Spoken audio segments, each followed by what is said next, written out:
I will call to order this meeting of the Board of Regents of the University of Minnesota. We are met today to consider two items. First, an interview of a finalist for the presidency of the University of Minnesota. And second, a discussion and consideration of the finalist after we have had the interview. I want to make just a few remarks first, particularly in the way of passing out some thanks. But first, I want to acknowledge the presence, I think, in the audience there of David Metzen, the former chair of this board and currently the Director of Higher Education for the state of Minnesota. David, we're...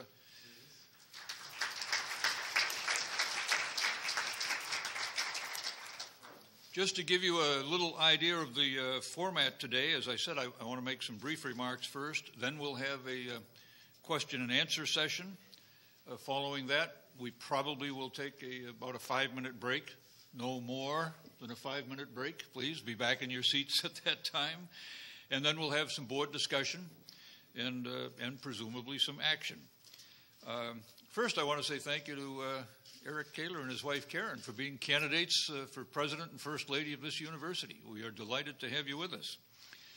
Secondly, I want to say a thank you, and we'll do it more formally later on, I think sometime in the future, to the Search Advisory Committee that was chaired by Regent Simmons.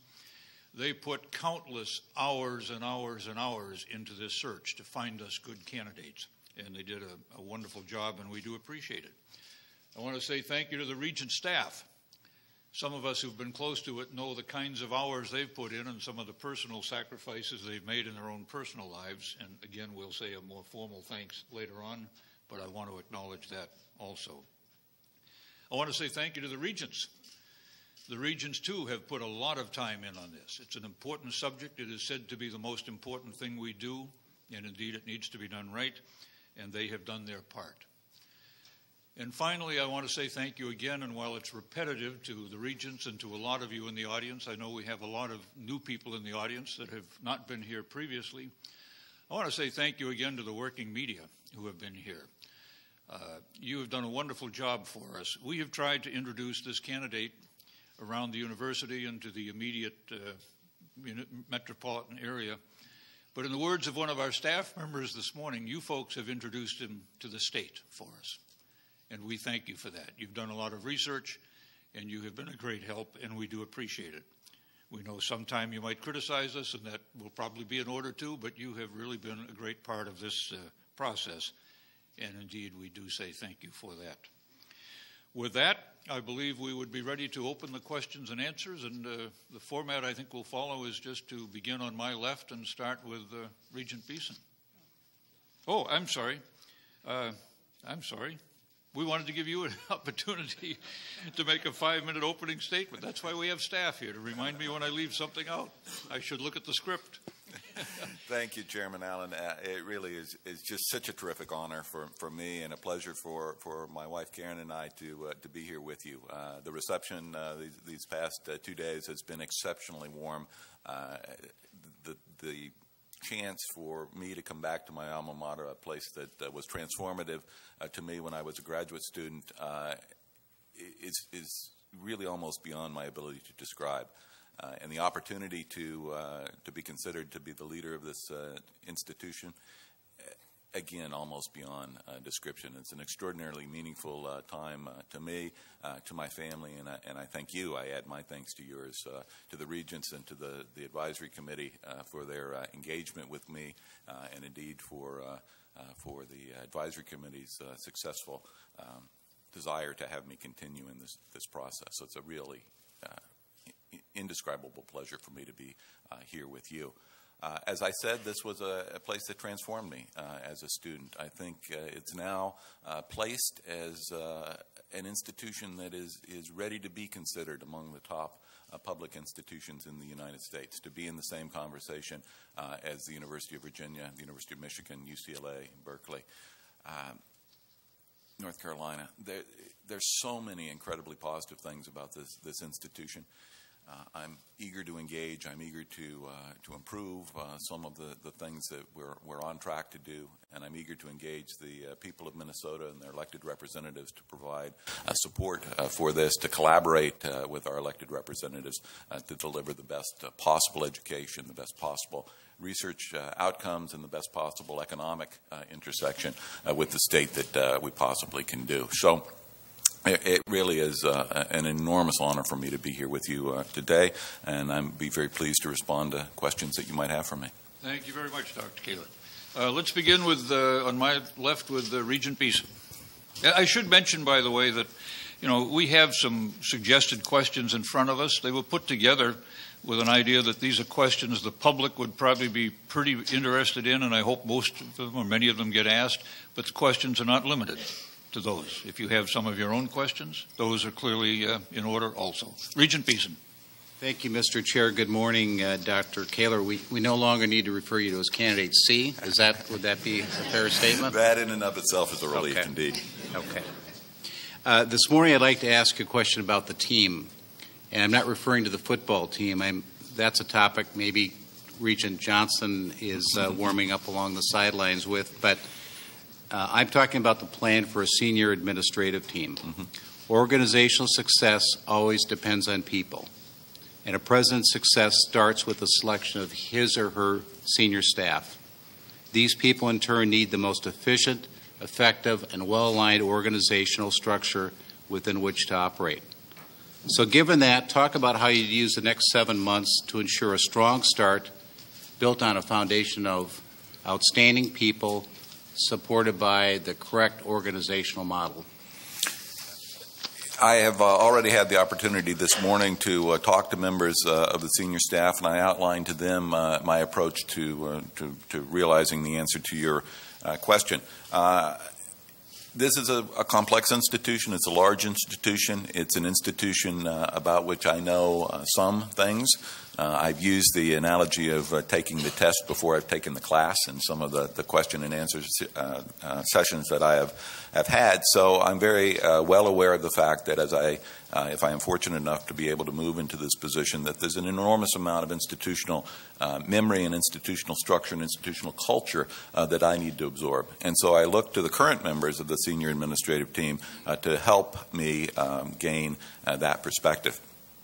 At the same time, as you very rightly have recognized, that team needs to be oriented around my views of where the university should progress and help me gather data to fully inform where those views should be headed.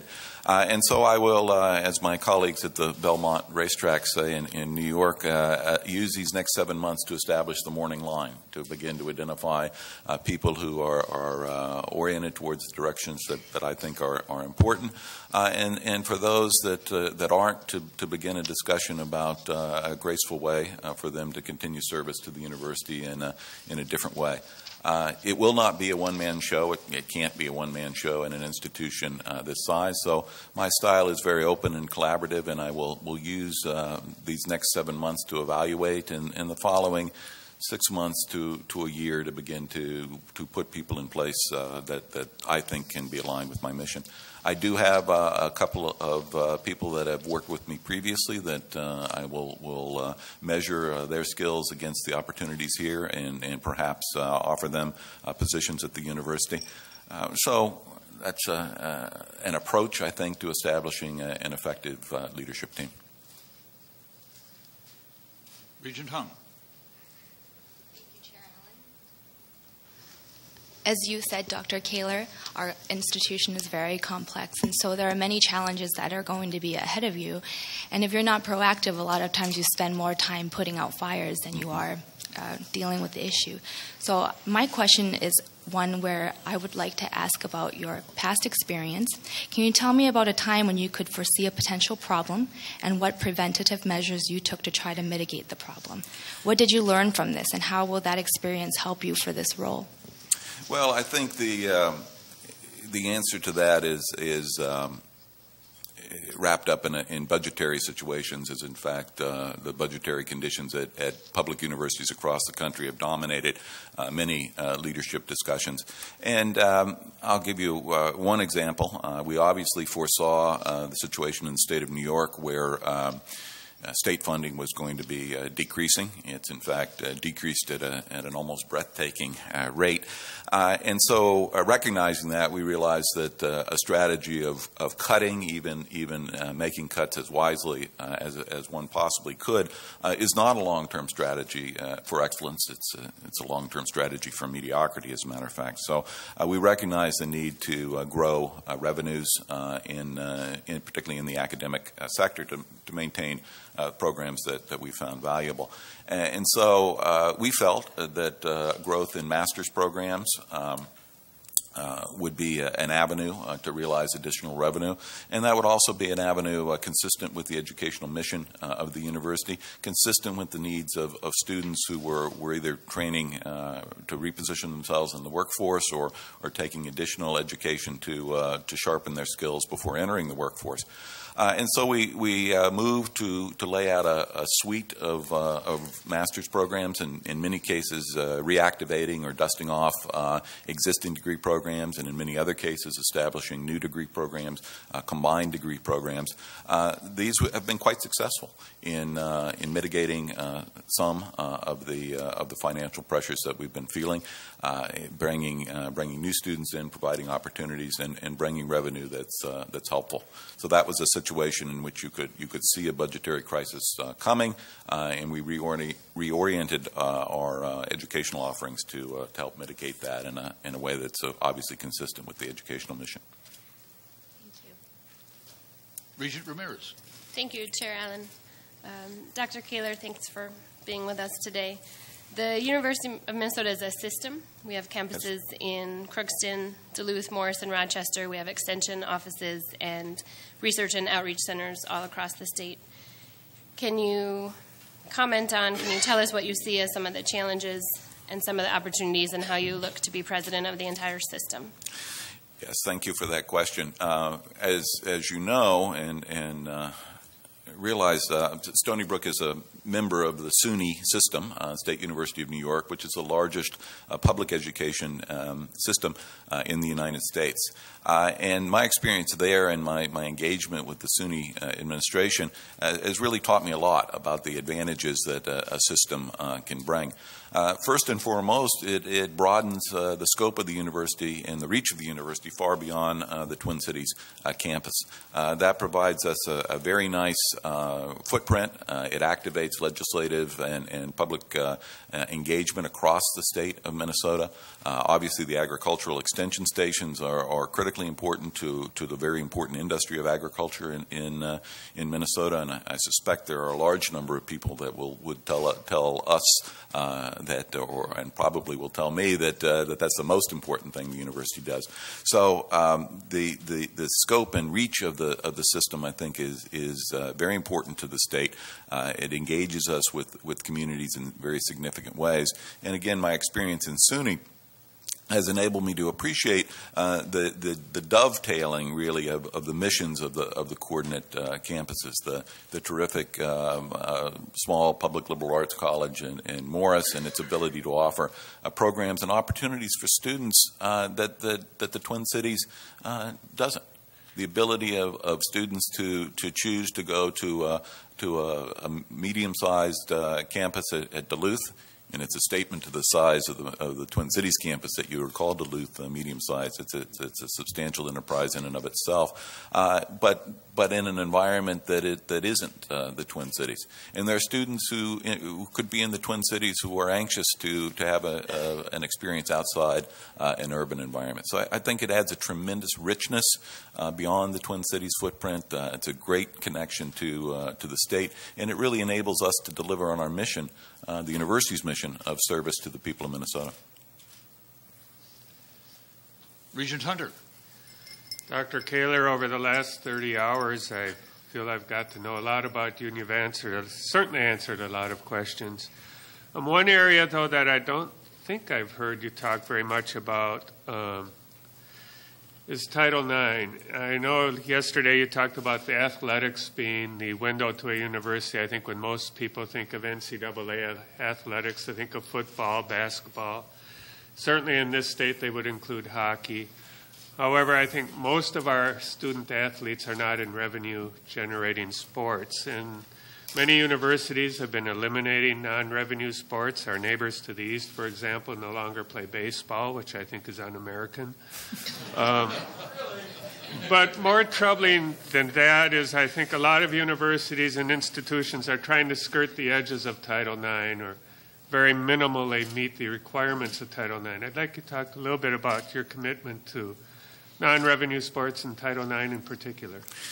Thank you for that question, Regent Hunter, because you are right. I haven't really had a chance to expound on that subject in public, and as you pointed out, the past 30 hours I've had plenty of opportunity to do that, and certainly plenty of press exposure. As my wife points out, I've become substantially more interesting in the past week or so in Minnesota.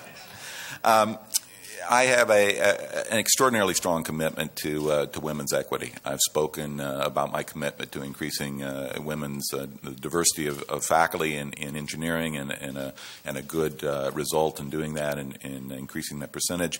And in fact, there is an interesting debate nationally about the application of Title IX more broadly to access and opportunities for women outside of the athletic arenas. It's an interesting debate, not yet finished, I don't think, and one in which I think educated and concerned people need to be involved. But I will restrict my comments to more directly answer your question, although I certainly do echo your sentiment about baseball, and I feel I should identify that as a very important part of the American culture. The ability of young people, men and women, to have a growth experience at the university, to come, to find out who they are, to study themselves, and to grow into the adults that will lead this country is a reason, maybe the principal reasons that universities exist. And for many people, men and women, the ability to pursue an athletic activity, to pursue a sport at the highest level is an enormously satisfying element of their development, and that has to be available for both men and women. There are obviously non-revenue sports for men.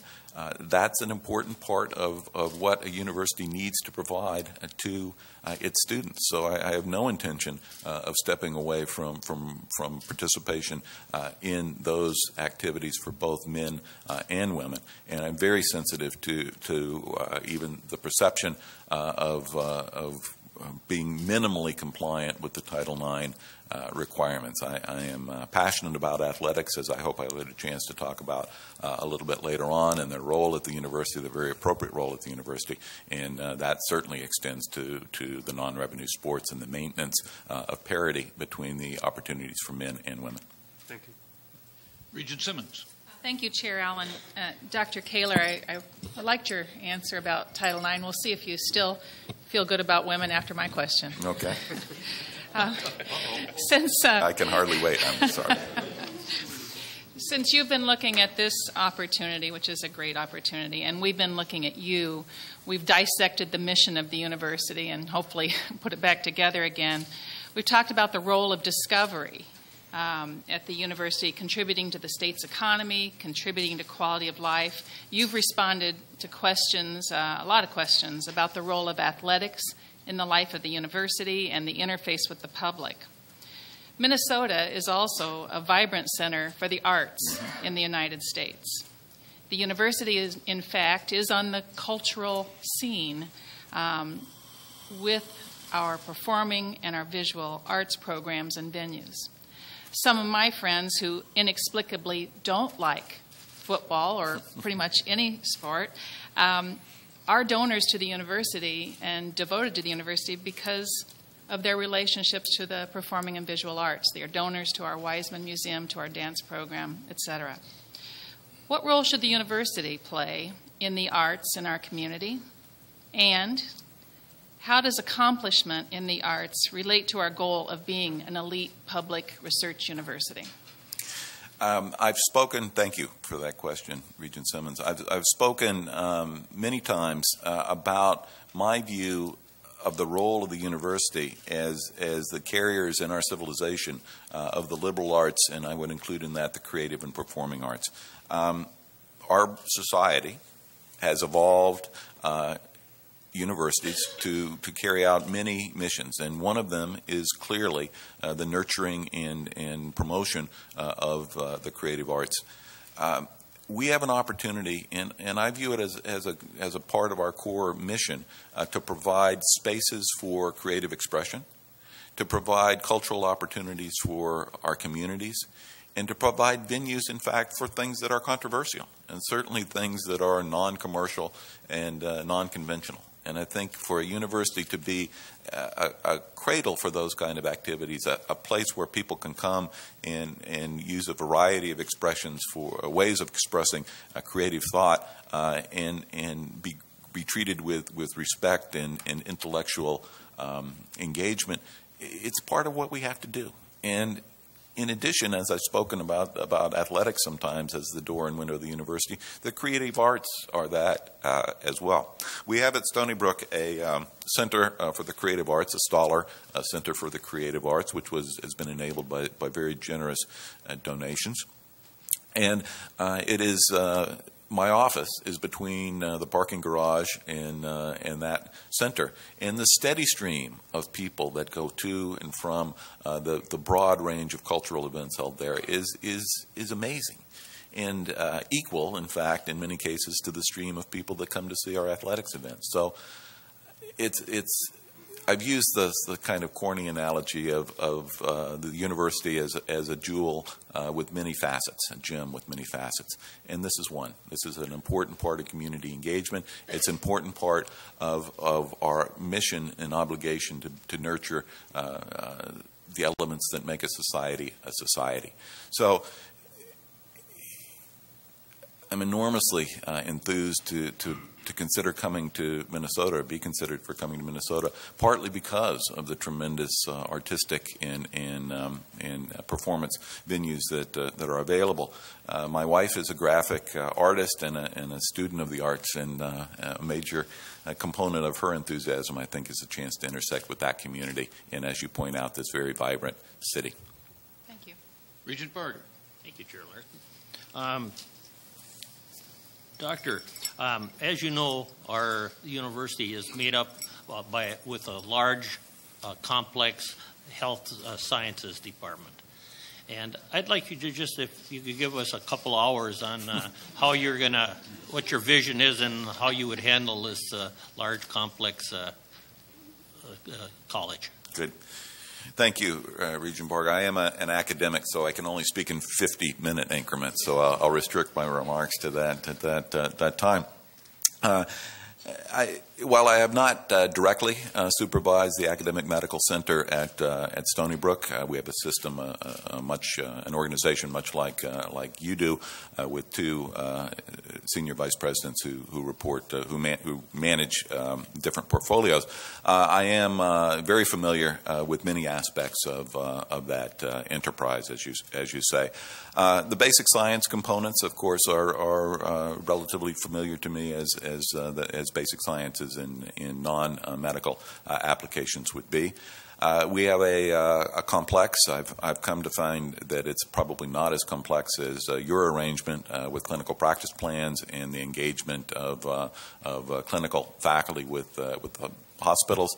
But it is important, I think, for the president to realize certain limitations, and I do not profess to be an expert in that area. I will reach out to those who are more knowledgeable in that field for guidance. But having said that, I am pretty confident, given my experience at Stony Brook, that I'll be able to engage that portion of our university enterprise with a reasonable level of competence and the ability to help guide us towards a structure that is effectively serving the patient community, providing training opportunities for our medical students and residents, and appropriate clinical structures to support and aid our practicing physicians. Regent Bonsack. Thank you, Chair Allen, and welcome, Dr. Kaler, and to your spouse. I've spent my entire career in agriculture, and And I always have said I had a lot of partners in that during that career, and none more important than the University of Minnesota. And I would like to point out how important it is to the entire, how important agriculture is to the entire state of Minnesota. We are a very prominent state in that regard. We rank 6th in cash receipts in the whole United States. We lead in a lot of areas in the crop field. We lead in corn, sweet peas, oats, and sugar beets. Second in spring wheat. And in the livestock, it's first in turkeys, and hogs were third, and it just goes on. But and I also want to point out the value of this crop, of some of these crops. I'll just take two: corn and soybeans, almost $8 billion annually.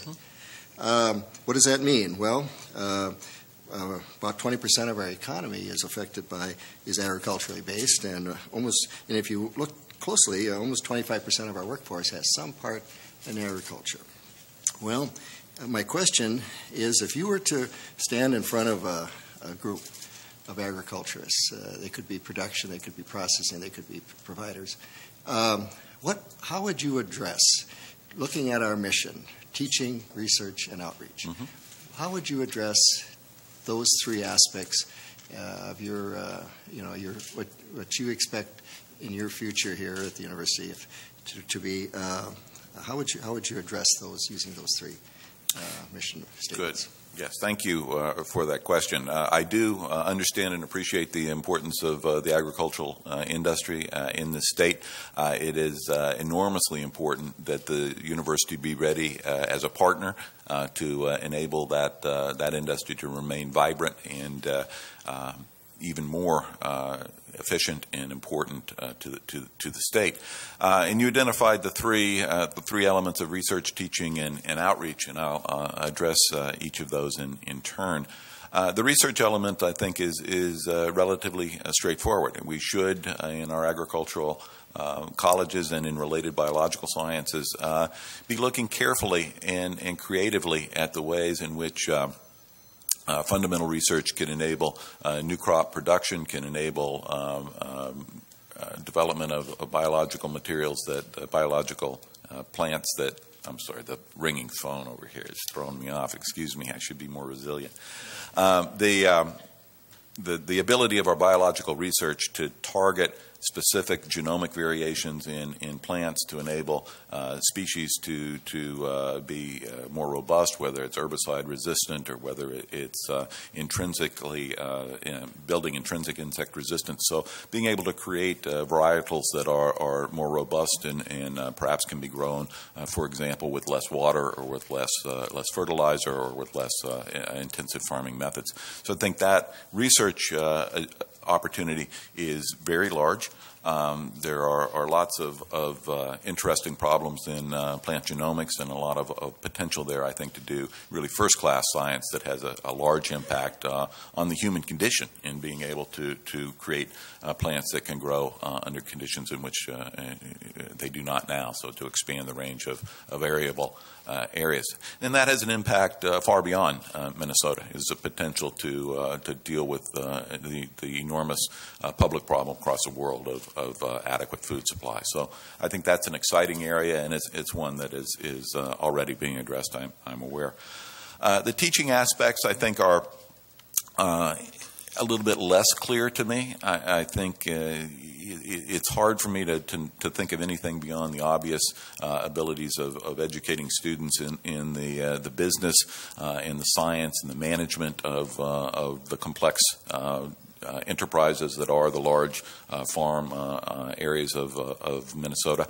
That we need to engage that community for additional educational opportunities that they need that we may or may not be aware of. I think given the distances in Minnesota, the opportunities to use distance learning, web-based instruction, the abilities to perhaps create learning communities where best practices can be shared and experiences exchanged in order to make sure that the farming activity is as efficient and as effective as it could be, would be potentially areas.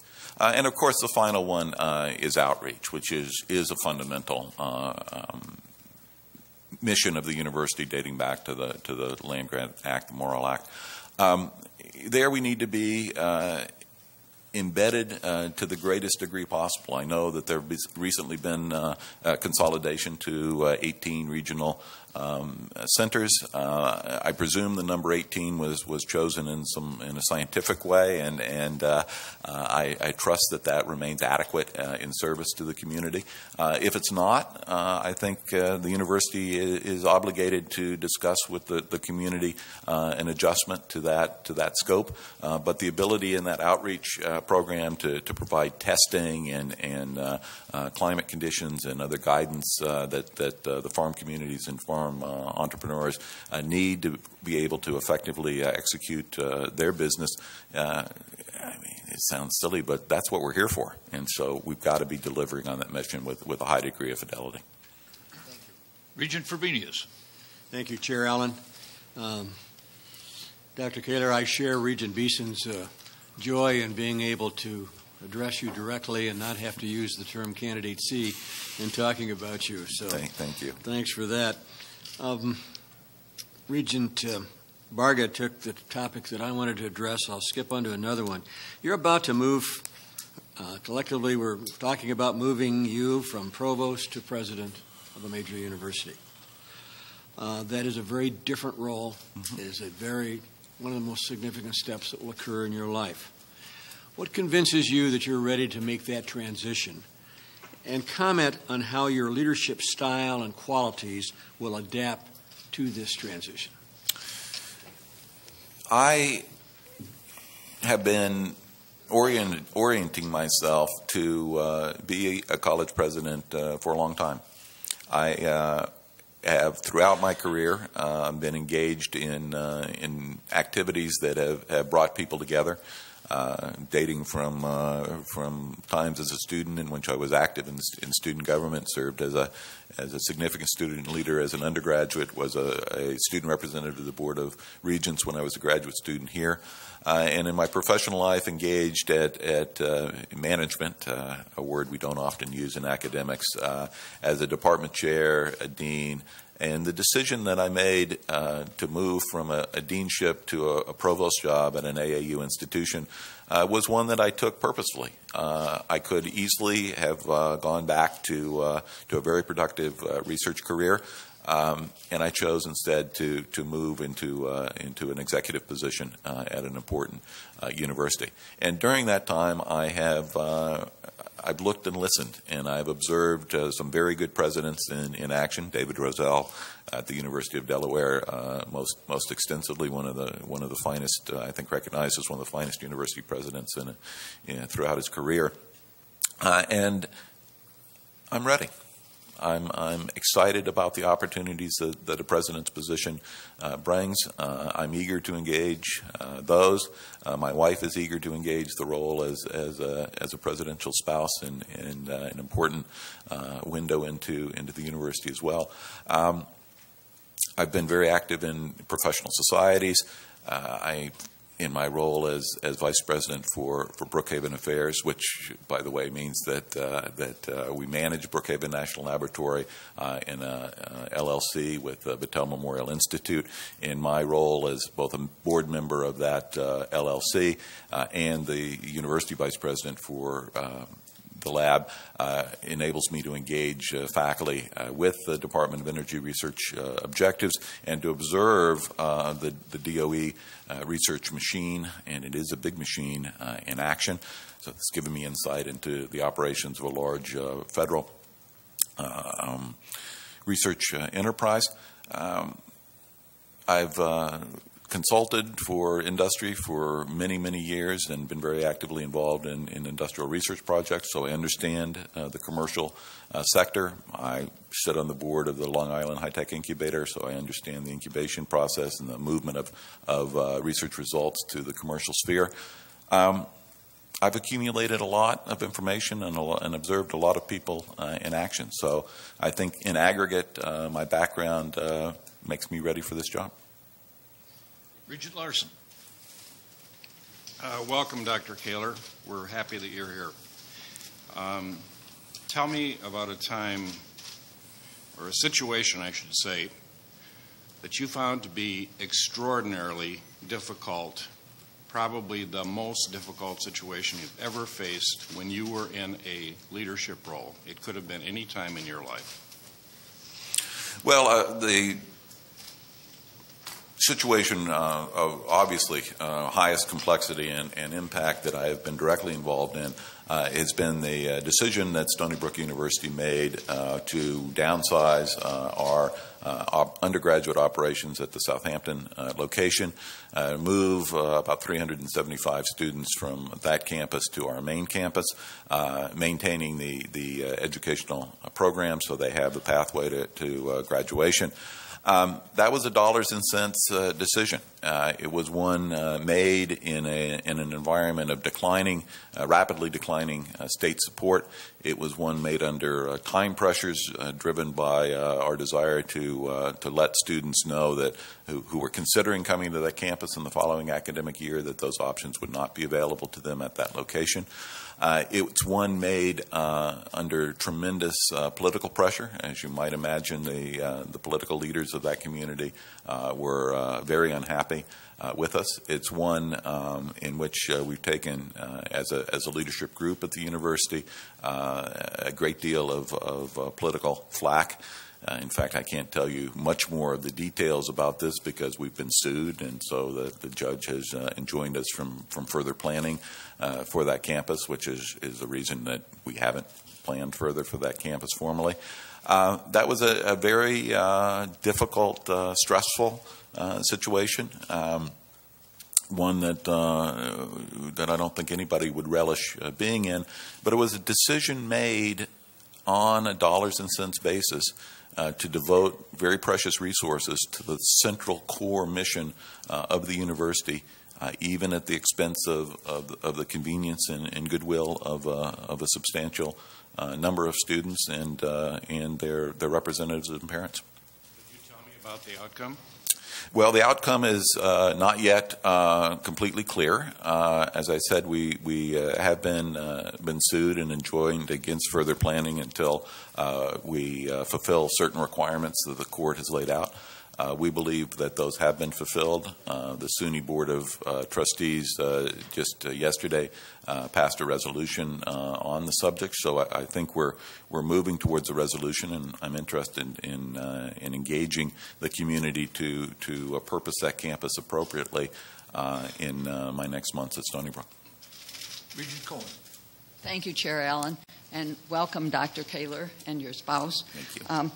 Often it seems that the relationship between the Board of Regents and the President is reflected in other relationships across the university, the administration and faculty, the faculty and students, which speaks to the importance of that relationship. You just told us that you've been observing those relationships since you were a student and a student representative on the Board of Regents. I'm sure you've had opportunity to observe and participate in those kinds of relationships as a dean and a provost. So my question to you, Dr. Kaler, is what is your approach to working with a public governing board? I'm tempted to say whatever you want it to be, but I'll try to give you try to give you a little bit more substantive answer. Get that on the record next time. Let me try to give you a little bit more thoughtful answer. I think regents and trustees of public institutions have both an enormous responsibility and an enormous opportunity. I think you bring collectively a great deal of wisdom, many experiences, and many connections that can benefit the university. And it's wise for a president to engage you in creative and productive ways. The best example I saw of that working well was at Delaware, where the board structure, the committee structure of the board was highly effective. Those committees enabled the trustees, which we had there, to become engaged in areas of specific interest, to bring their expertise to bear in those committee meetings with senior and even mid-level administrators to get a faculty view of how the university was moving, and then to synthesize their input, report that back through the chair, through the overall board and the chair and the president, and then by that way to feed back into the operation of the university and accentuate and augment the function of the university by that role. In addition, the Board of Regents provides important connections that the president and all members of the community can take advantage of. You can open doors that I can't. People will return your phone calls when they might dodge mine. So to using you as a proactive element of representation to the community and engagement, using your experience to guide through the committee structure, I think is a good place for a board to be. That's how I would see working with you should we go forward together.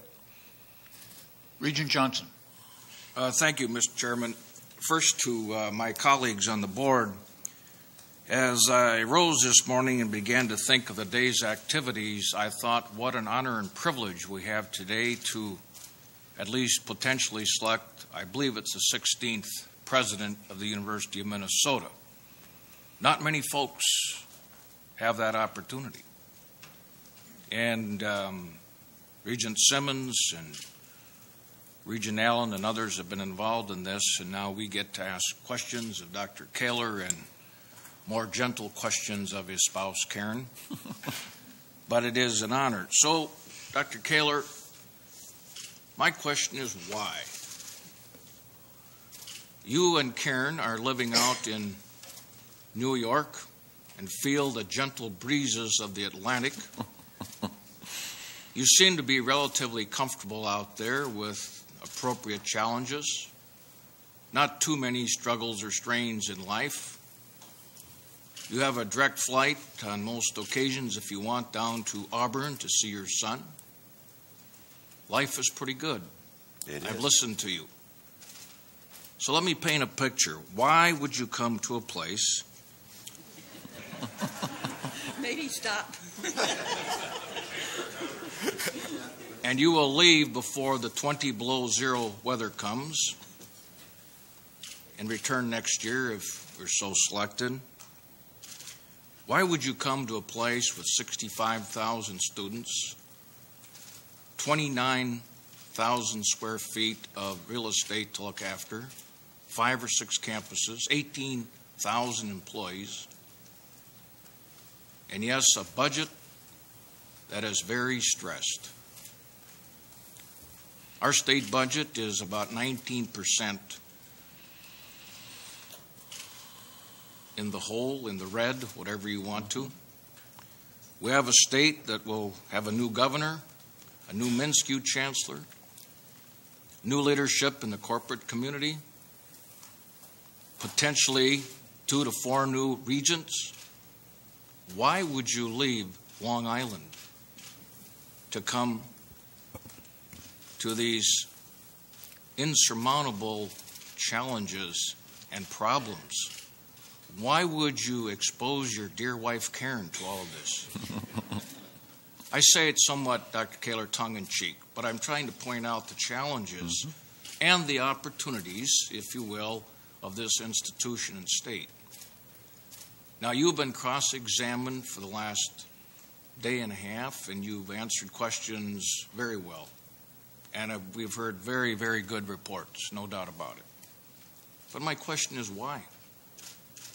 Why would you want to be president? That is an excellent question. And I'm going to give you a very short answer. The short answer is you only live once. And if you do that and you have the opportunity to live a life that can have an impact on an institution of the size and scale that you described, you should take it. And I very much hope that I have the opportunity to do that. Very good. Thank you very much. Thank you very much. This is an important discussion, and we want to devote the time to it, but I do want to get some idea of how many regents have passionate, burning questions for follow-up, so I know how to proceed here. 1, 2, 3, 4. All right, we'll start with Regent Beeson again.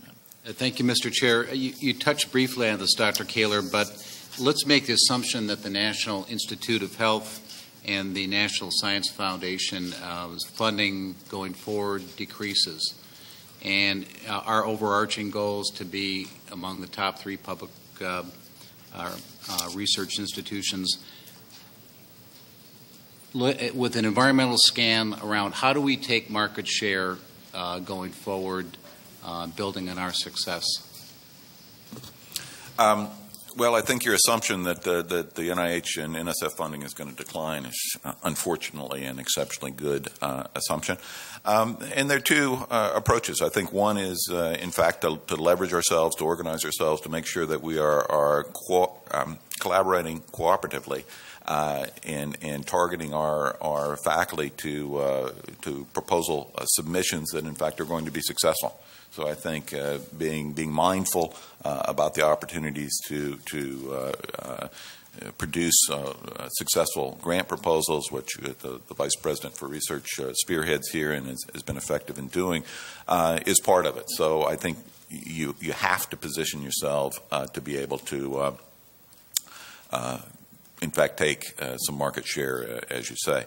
But the other side of the coin, so to speak, is really 2-part. One is to be able to take even more efficiencies in the university, in the administrative and business sides, and be able to use those funds more effectively in the furtherance of the academic mission of the university. And the other element, specifically in the research side, that I'm actually very excited about exploring here is the interface with industry, both locally and beyond the borders of Minnesota, to more effectively use our intellectual capital to move to innovation and application and ultimately income production. Regent Ramirez. Chair Allen, Dr. Kaler, I wanted to ask you about your experiences at Stony Brook working at all with the K-12 system. In Minnesota, we have some of the largest achievement gaps between our students of color and our majority students graduating from high school. These persist when they get into college. Yes. Really, our K-12 system in Minnesota is our provider of the students who are coming in here, and curious to hear you speak about that. Sure.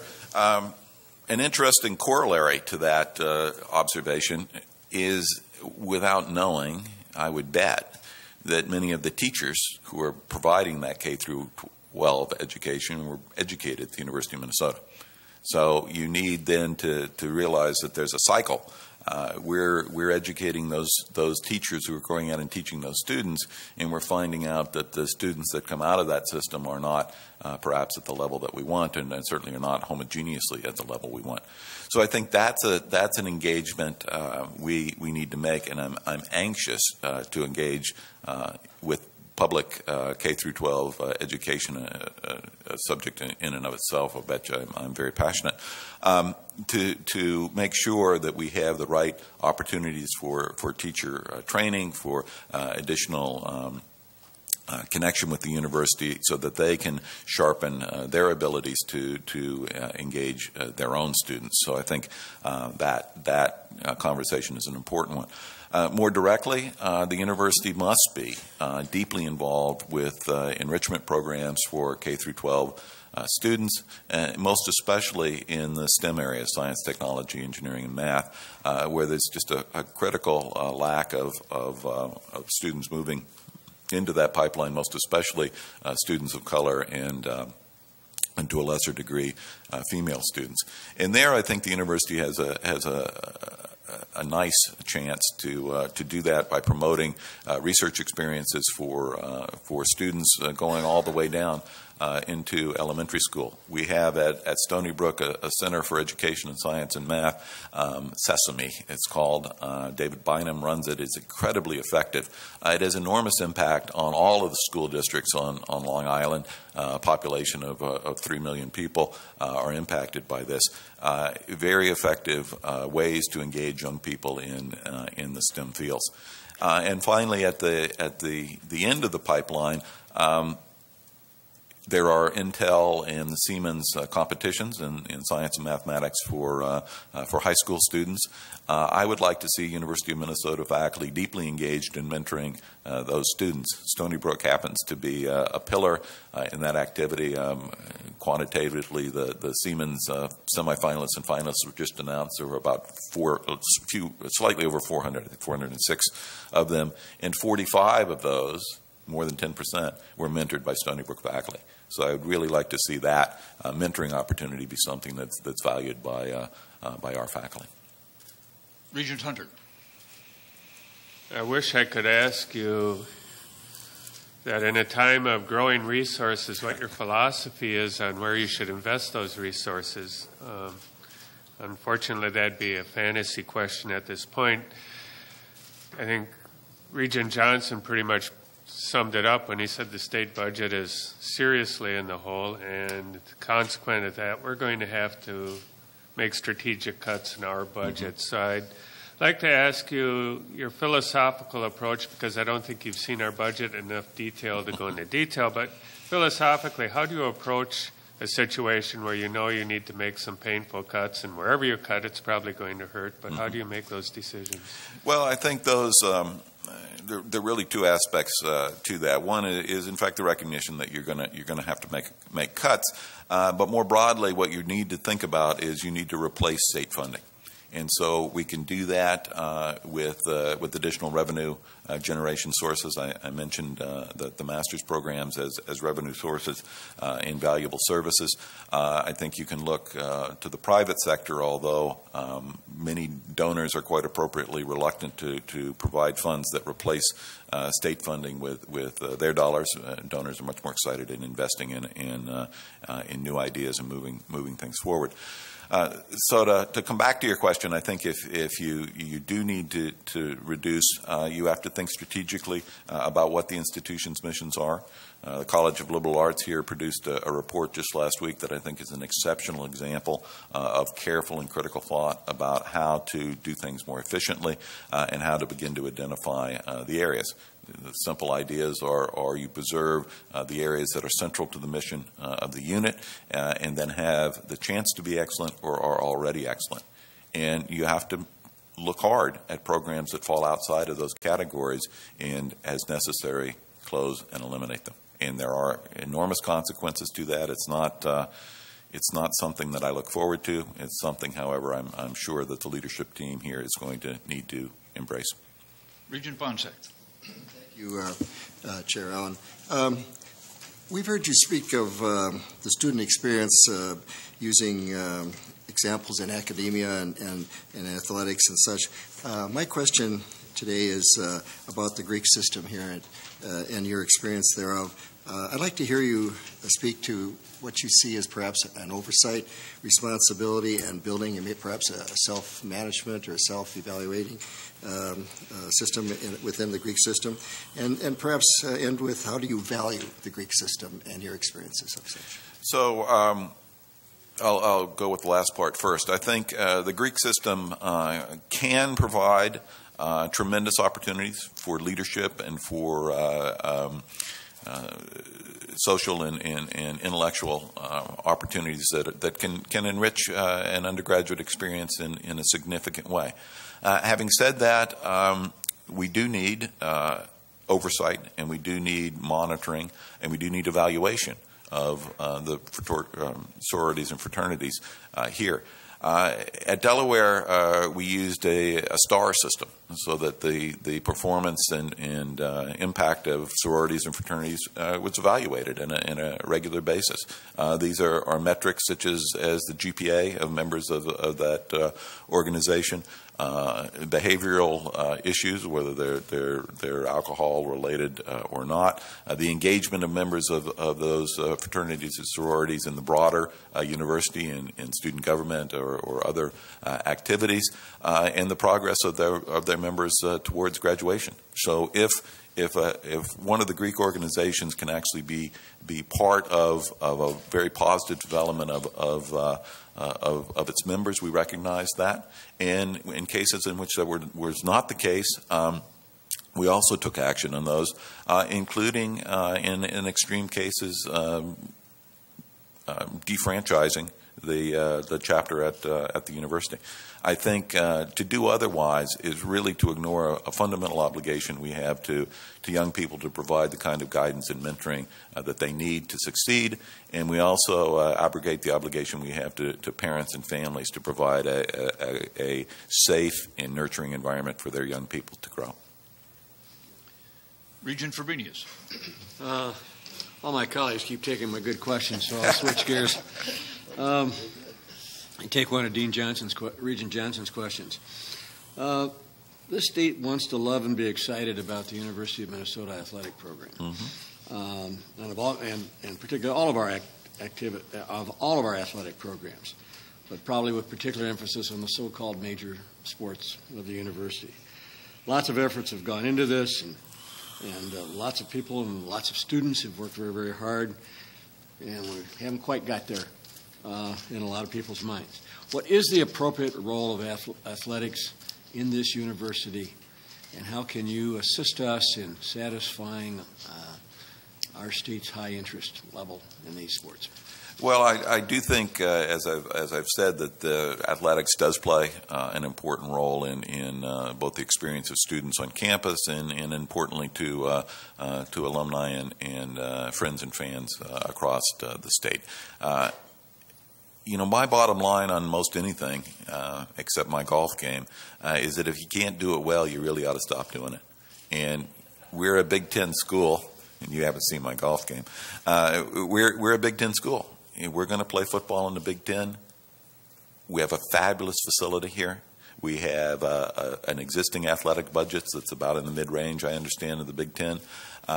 We need to attract the people who can make that work. We need to have an athletics program that is of absolutely high integrity, and I have no doubt that we do now.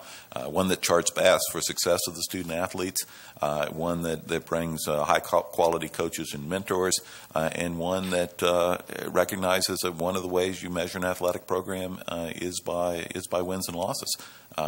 We need to get better on the field, but we cannot step away from the integrity of the program.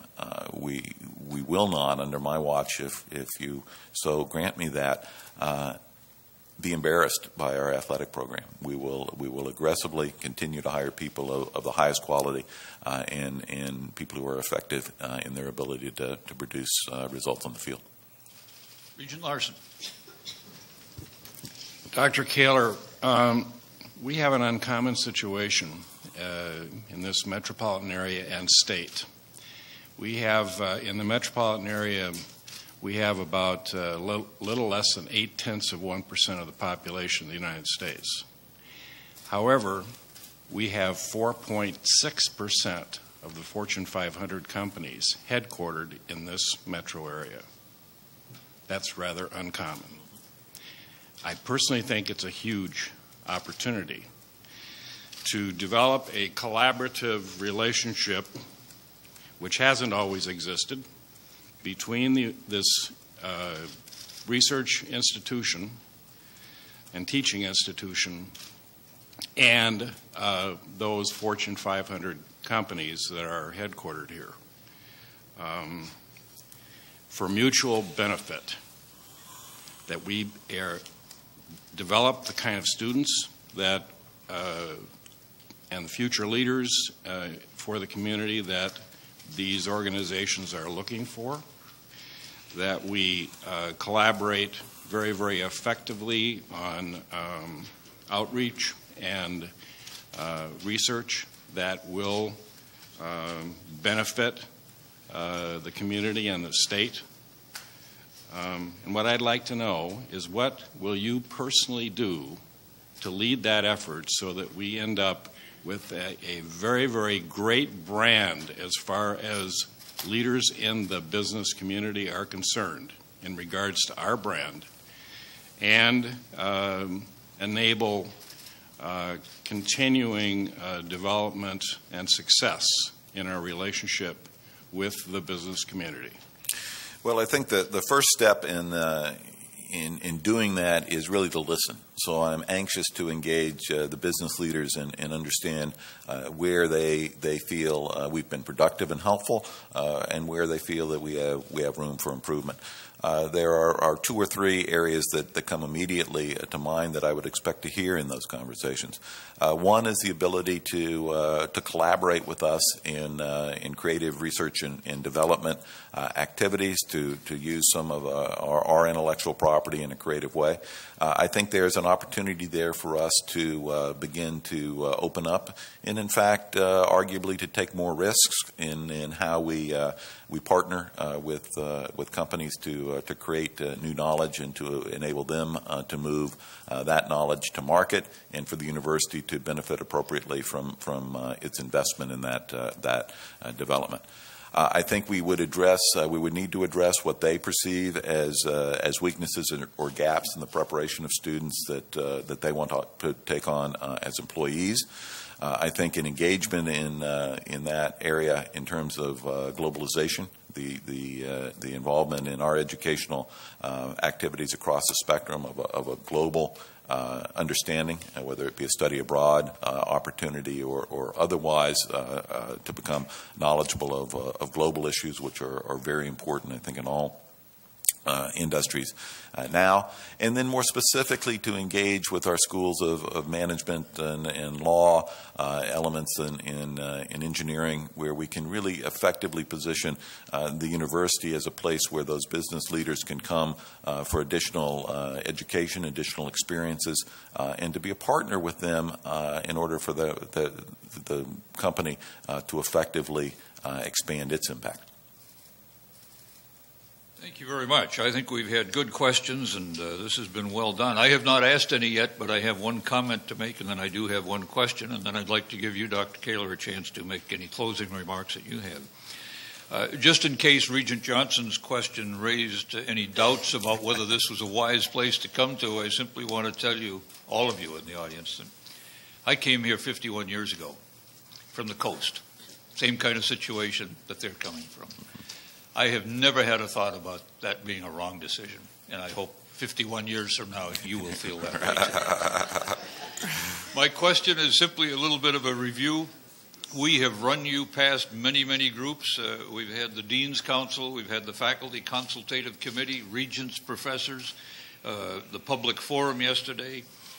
You met with representatives of the University of Minnesota Foundation, the Medical Foundation, and the Alumni Association today. You've had dinner with us. You met the President's current executive team. Is there anyone else we could have put you up in front of that would have given you a better picture of what this place is all about? And you can answer that question, and then if you'd like to make some closing remarks, that would be fine. Thank you, Chair Allen. It indeed has been, I would say, a fairly comprehensive examination of me by this community, and really an opportunity for me to learn from them. So I have very much valued the experience. I have enjoyed almost all of it, much more than you might expect. It's been a real pleasure to do that, and I think it's been a comprehensive view. But it is a complex institution, and I am really just beginning to scratch the surface. I'm probably not even at the stage yet where I don't know what I don't know. So there is much more work to do, and I would say it's almost certain that I have said things that represent my knowledge of the university that are just flat out wrong. But it is an educational institution, so I'll learn as well as we go forward. Let me just simply close again with thanks. It's been a tremendous honor for me to be part of this process with you. I very much hope your decision following this short break, I think you're going to call, is one that is positive in my direction. But I have truly enjoyed the chance to reconnect with this wonderful university, and I thank you for that. I thank the advisory committee, Regent Simmons, very hard work on this process, and I look forward to a positive outcome. Thank you. Thank you very, very much. Let me ask the board what their pleasure is. I mentioned we could take a break. Perhaps you'd just like to give a couple of minutes for Dr. Kaler and his wife Karen to leave and then proceed right into the business. Seems to me that's the consensus, so that is what we will do. We will not recess at all. Thank you so much for being with us, and we'll be back in touch.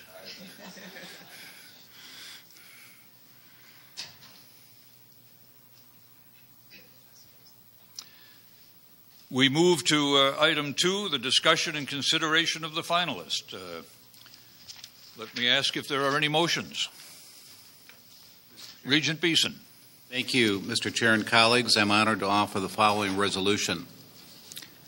I move to select Eric W. Kaler as the 16th President of the University of Minnesota, effective July 1st, 2011. Is there a second? Seconded, Regent Johnson. Now that we have that on the table, I will mention to you that the staff are distributing feedback that we got from many of those meetings. I know the written version of it is something that you are just seeing. I've talked with a number of those groups as they broke up yesterday and today. And I know some of you have looked at the early drafts of this material, but I want to give you a couple of moments to peruse it, if you need a couple of moments to peruse it. Regent Hunter. While people are perusing, Mr. Chairman, I'm wondering about the process from here. If we approve this motion, have you had any discussions, or has anybody had any discussions with Dr. Kaler vis-a-vis a contract? Are we in a ballpark range on discussions, or have they not opened up yet? Or does this give you the green light to go negotiate? If he is selected as president, we have had sufficient discussion on the contract to be in agreement, and there are no real problems or surprises. That would be the next item on this agenda, and I will announce the terms of that contract. Thank you. Yes, Regent Johnson. I want to clarify comments earlier. I was not trying to dissuade. No, I'm serious about this. I'm not trying to dissuade Dr. Kaler, but he has talked extensively about his academic knowledge and his thought process. I was looking for his heart. Yeah. And the way he answered it, we got his heart. And you got mine too. Sorry about that. No, it was an emotional answer that we all saw, and that's the reason I was pursuing that line of questioning. Regent Johnson, I thought it was an excellent question. I thought it was a very good question that got at exactly the point you were trying to make, and I took advantage of it to offer you my thoughts on it too. But so thank you for that question. It was a very good one. Are you ready for? I don't want to rush you, but yep. Okay.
Are you ready for the question?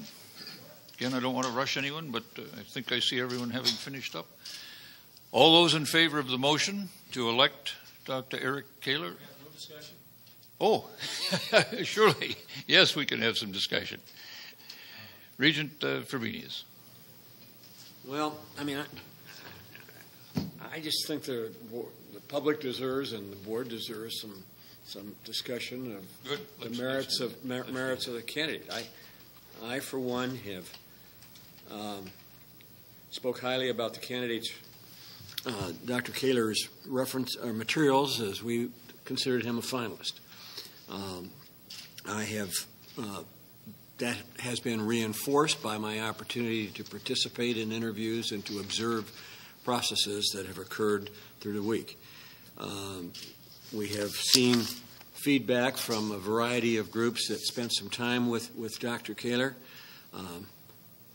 Very positive in almost all aspects.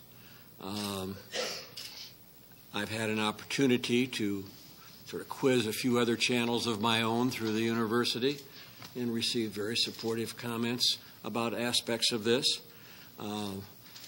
The area that he responded to in terms of Regent Barga's question relative to his lack of direct experience with the elements of as supervising or leading the academic health center part is an area that he clearly recognizes as an area. No one candidate is going to have everything that we bring, and I think through what he said to us today and through others that he has an ability to take on new areas of challenge and do them very well. I like the elements of his vision relative to a general level of excellence across the university. I have grown very comfortable with this candidate and am very willing to support this candidate as the 16th president of the University of Minnesota.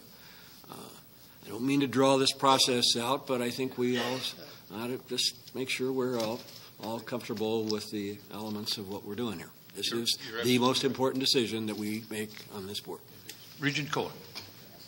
I also want to make some comments about the candidate, Dr. Kaler.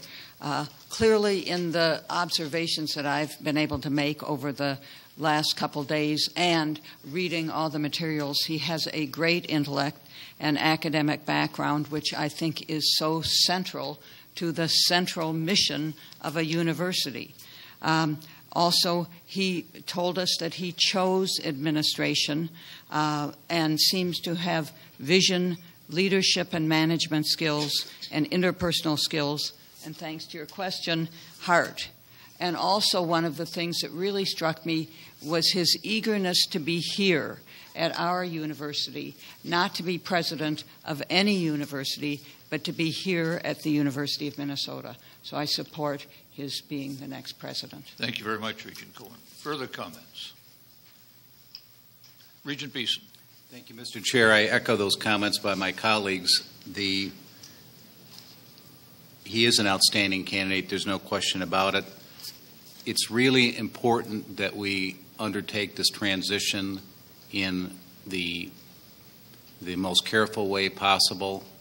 The time that we have between now and July 1st is going to go quickly. Organizing his time, introducing him to our stakeholders, having him develop the appreciation for the complexity and size of this organization is going to be a challenge. It would be a challenge to any candidate, and it will be a challenge for him. And we need to support him as he begins this journey of knowledge. Further, Regent Hunter, and then Regent Larson.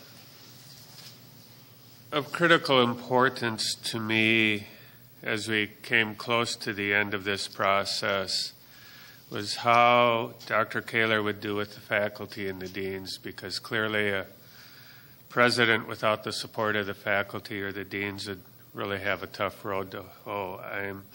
Based on personal conversations I've had with both faculty and some deans and the reports that were distributed to us, I feel much better. I shouldn't say better because I felt good all along, but I feel much more confident that we're making the right decision. Thank you. Regent Larson. Question and then a comment. A question of you, Regent Allen.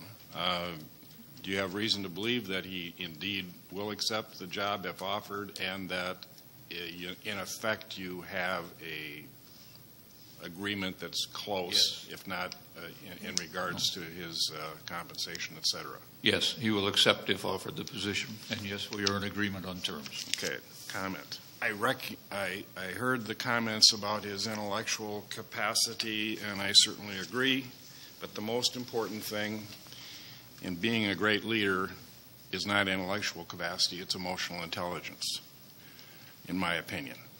And I believe he's demonstrated that, his ability to connect rather promptly, and I think fairly deeply with people that he's never met before. I was impressed with. Seems to be very open, outgoing, very good listener. The answers that he gave were thoughtful and indicated that he clearly understood and was paying really close attention to what you were trying to get at. And his answers, in my opinion, were quite thoughtful. And so I was impressed with what I believe are the makings of a excellent leader, which is what we're looking for. Thank you very much. Regent Johnson, and then Regent Bonsack. I believe, Mr. Chairman, I believe all of us came with open mind in this process, and we're not quite sure when and who we would ultimately pick as our president. And perhaps this is not a good analogy, but it at least fits for me. Over 3.5 decades, I have opportunity to officiate at the wedding of husband and wife, and one of the questions they often ask me, is it going to work? Is this marriage going to work? Are we going to be able to stay together? I have a 3-part answer, and it fits, I think, for today. One is listen to each other. Dr. Kaler has said that. I listened to him state that. Second of all, be patient with one another. We need to be patient with his potential administration and all. And finally, allow each other to realize your dreams. I have all kinds of dreams for this university. As a citizen, as a regent, and it matters. Just think for a moment all the things we know, but all the things we don't know. Think about that for our students and our researchers. Think about the possibilities of this university. I'm convinced that the citizens of this state don't fully have an appreciation for this university. It's what it means in all of learning and research. And I would be remiss, this is my final comment, if in fact the vote is in the affirmative, Dr. Kaler becomes our president, and as an 80-year-old retired state trooper said to me a couple of weeks ago, Dean, I can't wait much longer to get to the Rose Bowl. Dr. Kaler, I'm running out of patience. Lead us to the promised land. I'm done. Regent Bonsack and then Regent Barga. Thank you, Mr. Chair. No, I concur with all the comments from my colleagues, and I also, from Regent Larson, I think he's a mile wide, and often you hear he's somebody's when that's described, they're just very shallow. But I think Dr. Kaler is a mile wide, but also very, very deep. And my ending comments are, you all know I like music, and I think today we're plucking from the tree of life a plum, and the best is yet to come. Thank you very much. Regent Barraga and then Regent Ramirez. Thank you, Chair Allen. This has been a very difficult process for me. choosing a president is such an important part of our job as a regent, and it is done in very difficult terms. But as I thought about this, and I studied our candidate very well, I think we've made a good choice. I wish I could say I'm sure we made a good choice, but I won't be able to say that for about 5 years. And that's the problem. That's one of the problems with the process. So I think we made the best choice we could make. Regent Ramirez. Thank you, Chair Allen. I want to first of all commend the board for coming together and devoting the attention that this matter deserves, and working together. I've seen my colleagues really step up and show their commitment to this university and to this state, and that's been a very rewarding process, although at times challenging. I believe we are doing our fiduciary responsibility to the state of Minnesota here. Just wanted to comment, Chair Allen, I'm not sure if I heard you say students as part of the groups who Dr. Kaler met with today. I talked with the students afterwards. They reported a good meeting, a communicative meeting like the rest of the people I think who've met Dr. Kaler, that he listened to them, he was direct with them, and they look forward to, pending the results of this vote, a working relationship going forward. But I did want to just note for the record the student input in the process. Thank you. I see no further comments or questions. Are you ready for the vote? You are. All those in favor of the motion to elect Dr. Eric Kaler as the 16th president of the University of Minnesota, please say so by saying aye. Aye. Opposed? Carried unanimously. I'm going to wrap the gavel. It doesn't end the meeting. We've got other business to do, but that's a tremendous event. As I said before, we know it is the most important thing we do. And in Regent Johnson's terms, we'll work on those items to make it a good marriage. So thank you all for that discussion. The question was asked earlier about the contract. Yes, we have negotiated. The contract is being handed out. Audience might want to know, I had talked with all of the Board of Regents beforehand, and so we knew what we were in pretty much of agreement in the general terms here, but let me ask if there is a motion to adopt a contract, and then I will summarize the contract. Regent Cohen. Thank you, Chair Allen. And I have, again, the honor and privilege of moving that the Board of Regents authorize the chair of the board to execute a contract with President-designate Kaler with the terms and conditions as presented to the board. Thank you very much. Is there a second? Second. Seconded, Regent Johnson. I will begin by just summarizing the terms. Although it's always an at-will contract, this agreement contemplates a 4-year term beginning July 1st, 2011. It has a base salary of $610,000. It carries an appointment as a faculty member in the College of Science and Engineering, Department of Chemical Engineering and Material Sciences.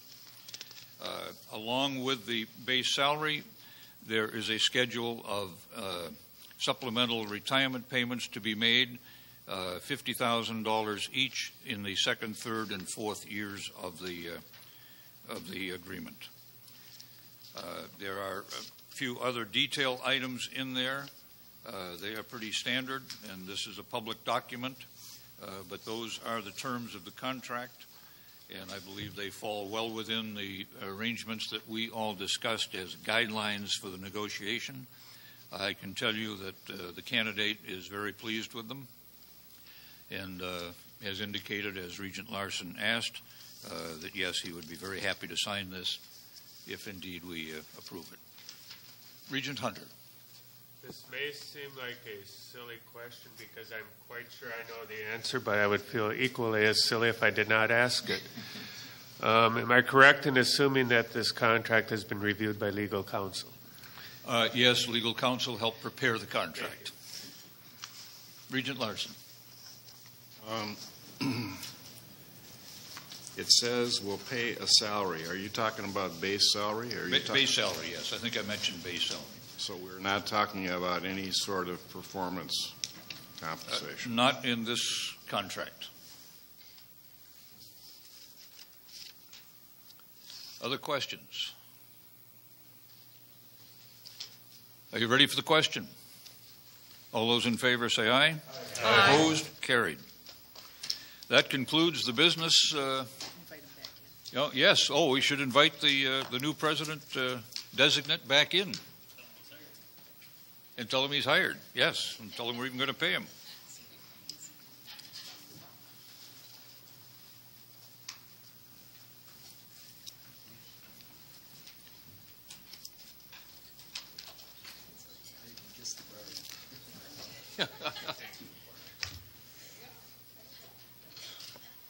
I think when he comes in, we ought to give him a standing ovation.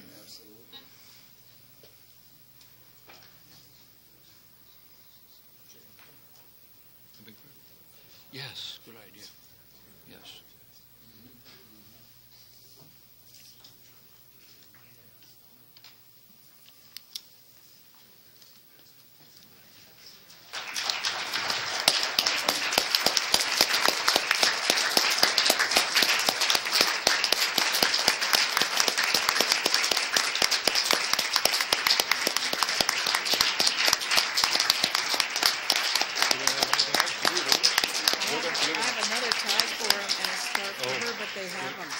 I shouldn't. We'll give them to him later.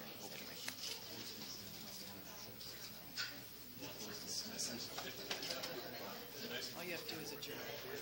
I know, but still. Yes, great. Thank you. I'm going to hug you too, if that's okay. Well, I wish we could spend more time together again. So we will. Let's do that in the future. Thank you.